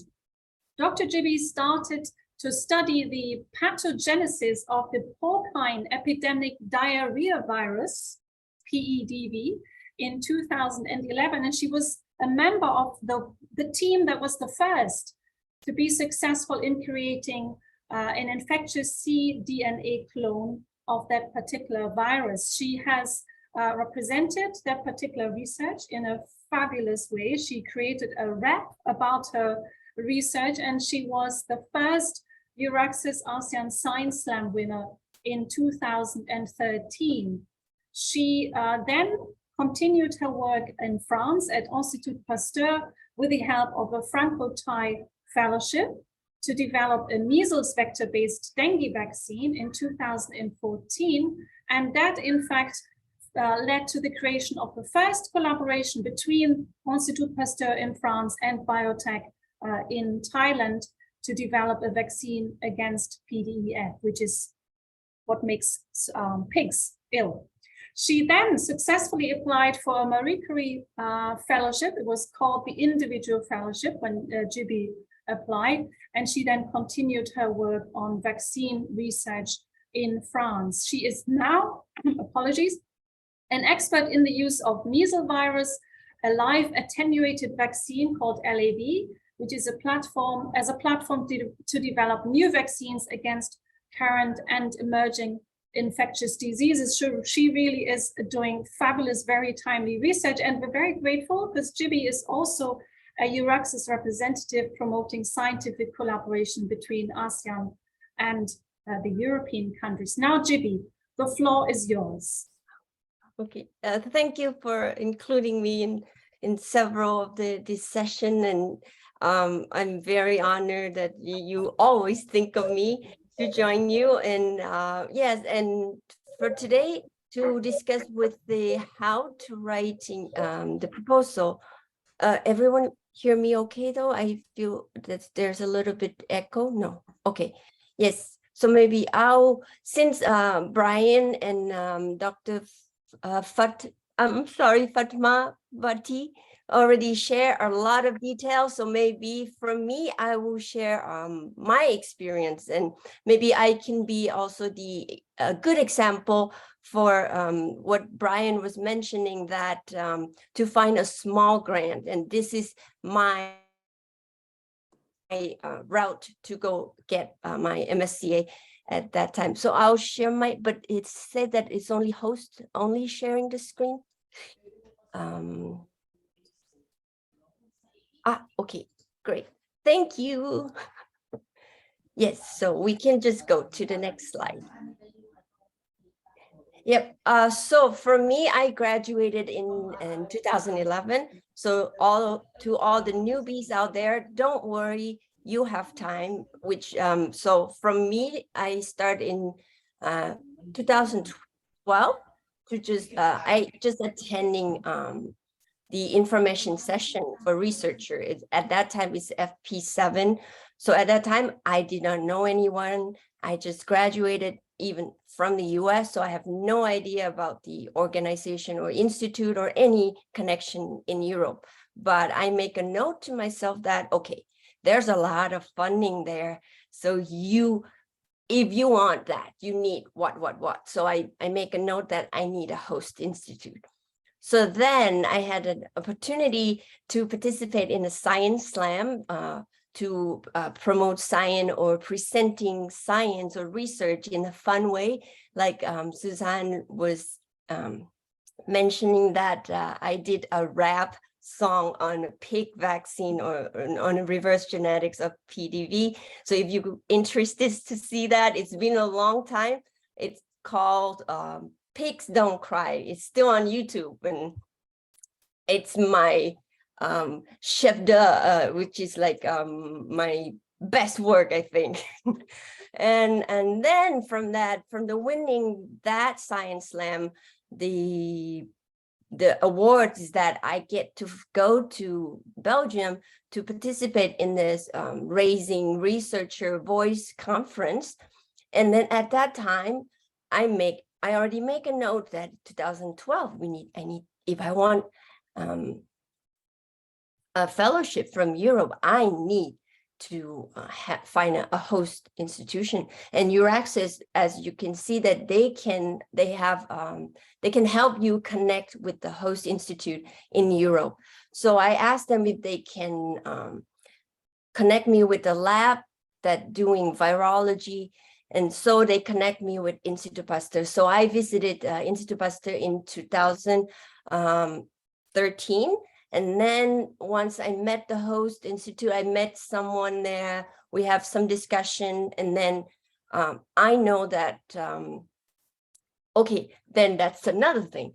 Then to go from that to a big grant, it's a big jump. So then I found out there's a little grant called, small grants that call Thai Fungal Fellowship that giving researchers to exchange to the host institute in 5 to 6 months. So then I contacted the person that I met in Institut Pasteur, which is my boss right now, and we clicked really well. And then we say, okay, go ahead, let's apply for this Thai fungal in 2014, which I get that. And then so I spent 4 years in Institut Pasteur. And then from that, still, I'm not yet applied for the Marie Curie, but at that time, once I've been there for 5 to 6 months, then I see the lab. Like Brian said, you get to see the lab. You see how you can connect with the people. Did you work well? What do they have? Then I asked my institute in Thailand that if I can spend a few more months to develop something, a preliminary data, and then we use that preliminary data. If you can go to the next slide, please. Yes. So I spent 10 months there as a visiting fellow to develop this preliminary data. And then at the end of that 10 months, I submitted Marie Curie proposal. So, and then I was granted and joined Institut Pasteur, work at Institut Pasteur with this grant which called Piggyvax in 2016. So that is, I mean, maybe I don't want to discourage the newbies out there, but I took that long from 2012 to just noting that I need the host institute to 2015 to be able to submit and get a successful winning application. So, I mean, so it's like Brian said, the small grants help a lot because I did not spend a lot of time preparing. I only prepared the proposal from July because I just realized that I can apply for a Marie Curie fellowship. So I spent from July and submitted in September. But because I'm already at the institute, so everything is quicker. So from my experience, be prepared. The be prepared that for me is that I also study the previous successful and the failed proposal from my institute. I think you can get this from your grant office of your institute, or now I actually saw this article on secrets to winning a winning grant, to writing a winning grant from Nature Korea, and they say there's also online database that have a funded and unfunded grant proposal example that you can look through and study what make that grant successful, what make that grant unsuccessful. And I think that was helping me a lot. And it's helped me to kind of jumpstart how to write the proposal very quickly. And also, like Brian said, be clear, be concise, tell your story. I think everyone, when you start your research, you have your story. For me, my story is I want to make vaccines for pigs, but how? Then I tell my technology, which, and also the 2 ways, I think, benefit sharing, which from my institute, they have a platform. I have a knowledge. So we can combine these two together. And so I think it's also a good way to show that both country, both partner can benefit from your research. And for me also, get people helping you review with a fresh perspective. And also, if you can get your colleague that is not maybe in your field to read your work, if they can understand it, because you want to be simple, I think. Like Brian said, that the reviewer, they have a day job, they have family, and they also have to spend the time to read your proposal. Make it simple for them, make it easy, make it easy to read, easy to go through, I think, and make it stick. I don't know if you could have something that make it stick. Maybe tell a little bit of your story, and then like for me, I put up the pigs don't cry, and maybe that stick a little bit in their mind, which that make them remember you after reviewing 15 a proposal. So, and also double check, triple check. For me, like Brian said, maybe grammatical is not very important, but I think typo is very important. It showed your credibility and it professionality as well. And what not to do is wait until the last minute. This is from my own experience, to submit or familiarize yourself with the portal platform, because it can be quite complicated, because I finished my proposal and then I start to just, okay, how do I submit it?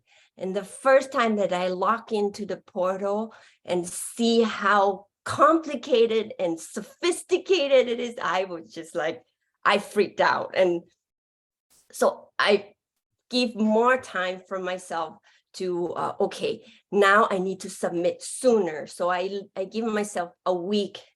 I know we scientists, we kind of a last minute creature. I'm not sure if everyone's like that, but I think for me, I need some deadline to give me pressure to work. So, but now I know that I need at least a week, because it's also from the paper, The Secret to Writing a Winning Grant, they also said that sometimes internet network is not working well. And then if you wait until the last minute to submit your proposal, that could be a very stressful situation. And so maybe this is my experience that I would like to share with you. Maybe we'll can get to the question, because I'm sure that everybody has a lot of question for this. And thank you. And if anything, for next slide, I'm not sure what's on there. Oh, yeah, so I just want to say that this is great, because science is no country, and then it's belong to the world, and then it's good that we share our knowledge, and we have no boundary between countries and continents. Anyway, thank you, and I'll take the question. And if anything, you can also contact me on my email, which I put on the slide as well. Yes. Thank you so much, GB. Thank you so much, Dr. Fatma. So two very inspiring talks, I think. We still have some time for questions. I wanted to thank all of our Muslim colleagues. I know it's about time to break fast, so thank you so much for staying with us. We'll just wrap up in 10 minutes. Now, I think we've had really inspirational suggestions. Dr. Fatma was saying you really have to learn from your peers. You have to create a network so that you can maybe stand on their shoulders for your own research. So maybe a question for Dr. Fatma. What is the first step you think a young researcher can take towards building an international research network with a view to applying for international grants? Professor Fatma, what is your suggestions? Okay, my suggestion is if you have your supervisor with you, it's better if you also get to know with all of the circle that he had. And the second one is, as I mentioned before, being active in the association. Let's say, for example, you are a chemist, so being part of the association of chemistry, and being active as a members, and then you have to know how to get in touch with them, not only about how you being active in the meetings, but also you also can have like small discussion during lunch or maybe coffee break. This is give them impressions. So okay, this little let's say, for example, still master or doctor, so they will see differently because you have a passion about your research. This is the interest, kind of interest for the senior or the professor who have, a lot of publication or the field, and maybe the trip says, keep in touch, send email or everything about the your research. Maybe you can have like input from their views, from their impact, for their insight. I think that will be good bridge for you to have the larger international research collaborations. So that's from me. Thank you so much, Dr. Fatma. And I think both of you summarized it really well. You said, Dr. Fatma, be passionate about what you do, and GB said, tell your story. And I think that's exactly what you need to do. That's also what Brian said earlier on. You cannot be generic in your application. You and your story have to come through in the application. Only then can the potential collaborators see, oh, there's a connection. This is where we come together. You can see our colleagues from NASDA have started a poll. So while we answer the last questions, please also give us their feedback. And Jebi, I have a question for you. The question is, if you could give us a little bit of your personal view on, what's the difference between doing biomedical research in Thailand and doing biomedical research in Europe? How do the two differ, and how, does it help you to bring both regions together, maybe? I mean, in my earlier time, the facility definitely it's much different in France. Everything, we have a BSL-3, we have good animal facility, which in my current institute in Thailand and biotech, we not yet support that. We just recently got the BSL-3, but I think science community, we have a similar way of working, and so I don't see much of the way of people working or the culture of working, but maybe the culture of the French culture and Thai culture is a bit different, but the working scientific culture, I don't see much different. But the main difference between Thailand and France would be the facility, and maybe the shipment, how we get stuff is easier to get in France, but then in Thailand, I know that all my colleagues in Thailand have a difficulty that they have to wait for certain antibody, they have to wait for certain enzyme for so long. While in France, I order something and then 2 days it's arrived. So I have no excuse not working. Oh dear, that's always bad. Thanks, Juby. And maybe as a quick follow-up question, how do you think has your work as a Marie Curie Fellow in France also benefited your home institution, Biotech in Thailand? From at that time, since when I started it, we have a lot of exchange. We have a lot of conference that maybe sometimes biotech is having some conference, and also my boss would get to be on an international board of biotech.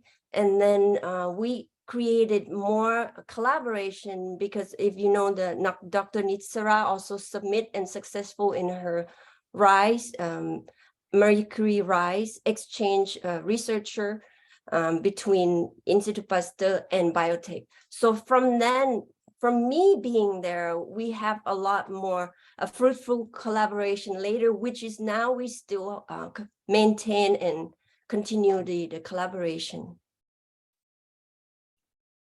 Thank you so much, Juby. And maybe I'll bring in Brian as well as the last round of questions has started. Juby, you mentioned, of course, in your presentation that you were looking at some guide how to write the perfect proposal, etc. And there's a question, maybe Brian, you can answer this. Is there some form of database where one can look at successful MSc proposals? I don't know if there is a database. I think I kind of mentioned this one by Sharon Jans, where she published it herself. I think that you have certain people have published their proposals on the internet, just as a matter of openness. But not many people do that. But I know that a lot of the institutions themselves have both successful and unsuccessful proposals on their databases that and depending on the size of the institution, they may be able to share these with you, because I know that if you come from a big university, there may be many. If it's a smaller research institute, this might be different. Thank you. And maybe we bring in Jenny at this point. Jenny, you are the chair of the Marie Curie Alumni Association in Southeast Asia. And of course, that ties in really well with what Dr. Fatma says. Always try to pick the brains of your peers. And we have Marie Curie alumni in the region, such as Dr. Juby. So they're always very willing to help. So I'm not sure whether Jenny can hear us, but Jenny, she's in touch with you on the, there she is. So maybe you want to say a little bit about that resource, Jenny? Yes, of course. You have the Marie Curie Alumni Association. We're everywhere. We are a global association, and there are a lot of activities from the, of course, Brian knows this very well. We have a lot of activities every year to capacitate researchers, and we are always available for you to ask questions. So just email us. I'll drop the email. I think I already did earlier on, but I'll drop it again.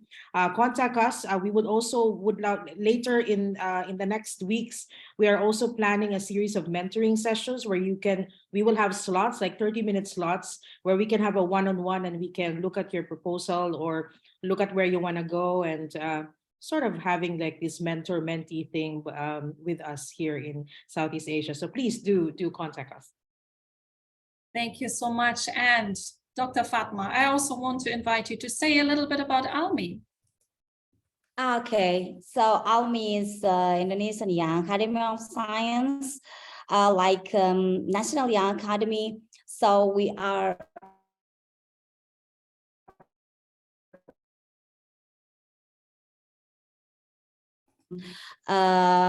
enhance the scientific tempers, and also so this Academy of Science is very important, especially for young scientists. If you have a chance, we also actually have a lot of programs to alleviate the scientific cultures, the scientific tempers for younger generation in Indonesia. And also right now, because I'm being part of Global Young Academy, And just last week, maybe I'll be also being part of International Science Council in Paris. So we are very happy to have or to have larger and to have more collaboration with the similar organization like you, Access, and also others. And I suggest for all of you here, if you have any chance, if you have any possibility in your country, being part of Young Academy of Science, or because usually the membership of Young National Academy of Science is like nomination. Maybe you can get connected with them, and then they have a lot of program. And I know from Thailand, I know well of the Thailand Young Academy of Science, and this is very important to not only to enhance your your spirit, your passion, but also give the positive vibe for your research. So yeah, this is from me. Thank you so much, Dr. Fatma. And as we said, so these young scientist networks are, of course, incredibly important. So try to make the most of these opportunities that are on offer. So I think that leaves all of us just to thank our 4 fabulous speakers. That I think was a really, really nice session. There'll be lots and lots of follow-up. You've seen in the chat that there's plenty of support all around for you to help you with the proposal writing, not just for the Marie Curie or the Alexander von Humboldt, but also for the many, many other grants that are available. And the organizers, NSTDA, will share today's recording. They will share the slides, and they will also respond to you and your questions if you have not received an answer. So forgive us, time is always limited. Once again, thank you so much, especially for those of you who must be desperate to go and get some food and some drink. Thank you so much for staying with us. And I'll hand back to the NSTDA colleagues. Thank you so much.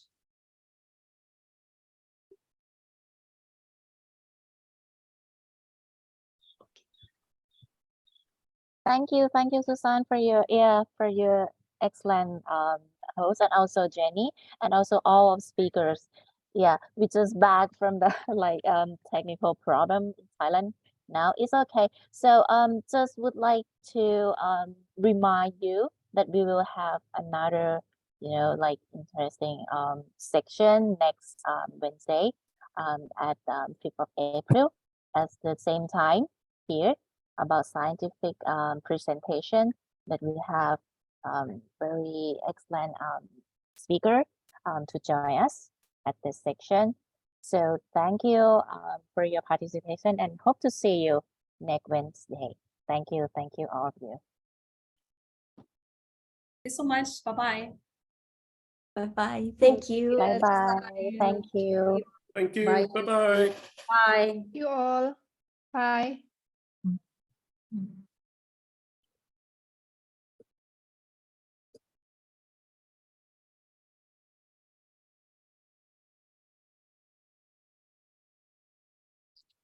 Do you still need anything, or is it okay? It's okay, Susan. It's We will all okay, pause okay. and set. Yeah, thank you so Okay, much. perfect. Thanks so ไป much. กันหมดแล้วหรือไปด้วย Then I leave now, okay? Bye. Yeah. Bye. Bye. Enjoy. Bye bye. Thank you very much.